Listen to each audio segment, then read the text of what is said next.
you have now come to the halfway point of the professional side of coaching. What are your thoughts so far about the American Hockey League?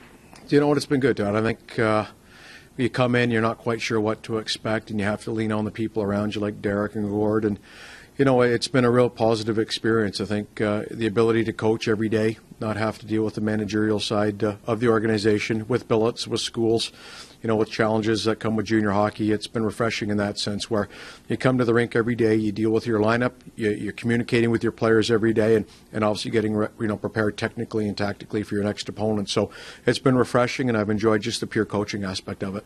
Once you get your hands on it, and once you start working with professional players, what's different? Nothing, and it's a great question, but they want structure, they want discipline, they want to know what they need to do to become better, and they might be 15 at one point of their career, and now they're 25. They need that structure and they need the teaching, and you know that's our job here at this level. It's to get them to play for Randy and the Toronto Maple Leafs, but part of that process is the communication and the teaching, and I'm a big believer in visual teaching. They see a lot of video with us, and our job is to make sure when they do get that call that they're ready to go. And you know, I said to Gordon, Derek, we don't want to be coaches that create players into just call-up players. We want to become coaches that develop everyday NHL players. So that's a challenge we have internally with our staff.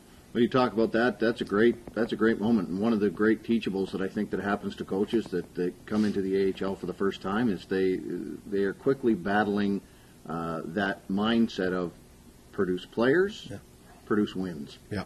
How difficult has that been? It's a challenge. You know it is, because we've got an obligation to develop our players and our prospects for the Toronto Maple Leafs, but at the same time, inherently as a coach, you want to win. And so it is a fine balance. And sometimes we have to reset ourselves, and we have to make sure we keep the big picture in mind, and that is developing these youngsters. The nice thing for this group to this point, being the halfway mark, is they've been put in situations that many of them haven't been in before. They're playing the last minute of a period to preserve a lead or to try to get a goal. So they're being put in situations that are going to make them better as they grow and as they become more mature professional hockey players. So to this point, we've been very pleased with the progress of them, and it's been great to see that the success has been in the win column as well. We talked about it over the course of the season, the different things about roster changes, and you know the fact that over the course of this season, that becomes one of the toughest coachable, manageable moments in coaching. It is, and I think that's the biggest hurdle that we deal with, because Toronto has been hit hard with injuries. They were hit hard with suspensions earlier in the year, so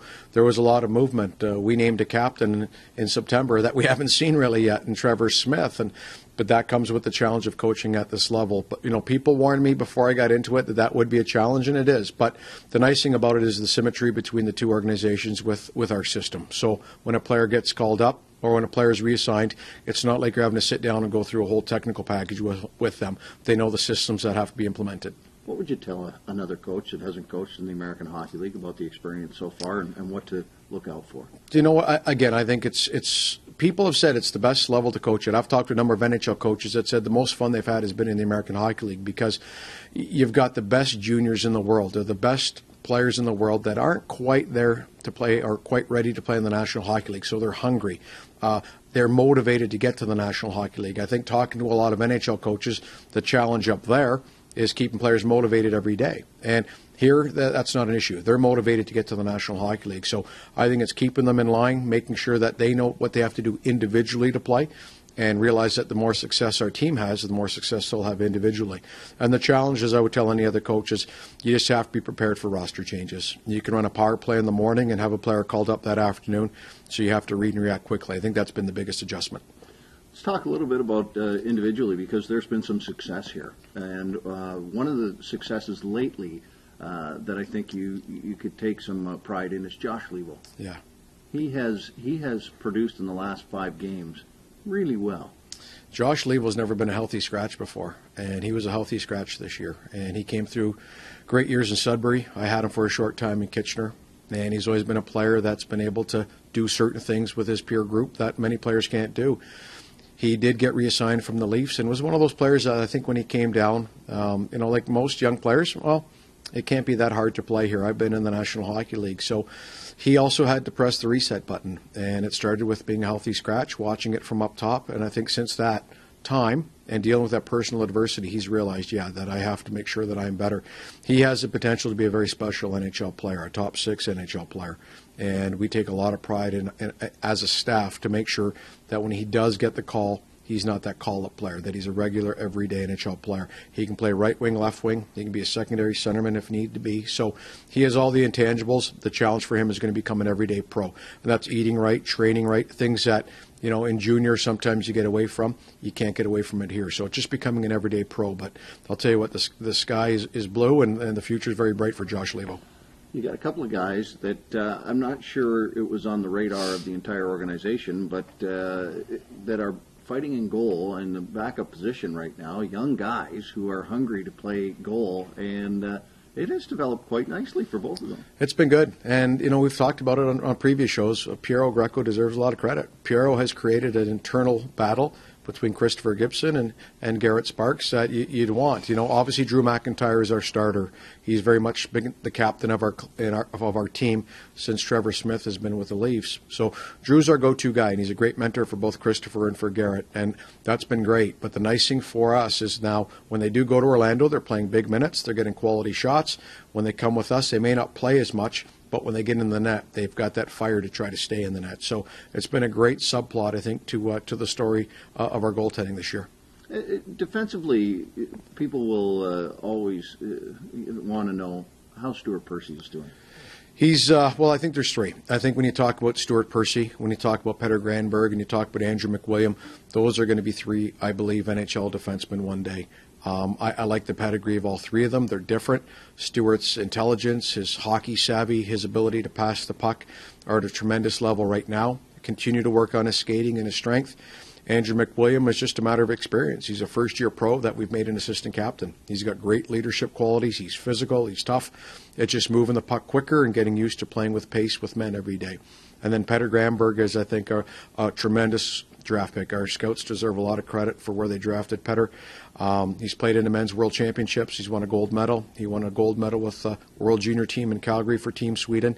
He's had success, and he's come into this league, I think, a little bit slow, getting used to North American style hockey, and has just gotten better and better. His gap control, his battle level are all at an elite level. So I think all three of those young defensemen are great picks by the organization and should be future Toronto Maple Leafs. Final question. Did you expect, or I don't know, expectations are kind of funny to talk about, but halfway through the season, with a young team that you had in front of you on paper, do you expect to be in first place in the division?